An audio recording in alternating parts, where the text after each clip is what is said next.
এই যে হয়ে গিয়েছে আমার দু রকম ভর্তা। এটা আলু ভর্তা, আর এটা সেই বরবটি আর ডাল দিয়ে একসঙ্গে ভর্তা করেছি। দাদাদের খাবারটা পাঠিয়ে দিয়েছি। এটা দিদিদের জন্য রেখেছি, দিদিরা জানি না কখন আসবে। না আসলে আমি একাই খাবো, আর কি করবো, এত তো আর খেতে পারবো না একবারে, পরে খাবো। যতই আমি হেলদি হই না কেন, মোটু মানুষ, এত খেতে পারি না।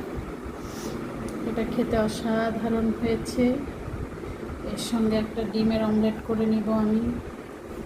আরও আছে আর একটা তরকারি রান্না করেছি, এটা কাতল মাছ দিয়ে, এটাও খুব ভালো হয়েছে, ঝিঙে আর আলু দিয়ে।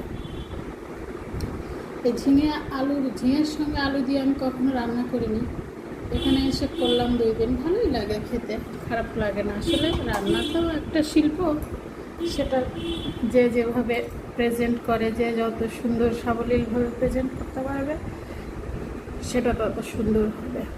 রান্নায় যে অধিক তেল অধিক মশলা দিলেই ভালো হয় তা না, মেজারমেন্টটা ঠিক থাকলেই রান্না সুস্বাদু হয়ে ওঠে, আর তার সুঘ্রাণও চারিদিকে ছড়িয়ে পড়ে। তো ঠিক আছে, যখন আমি খাবো এটা কতটা টেস্টি হয়েছে বা কতটা সুস্বাদু হয়েছে, তখন আবার দেখিয়ে দিই।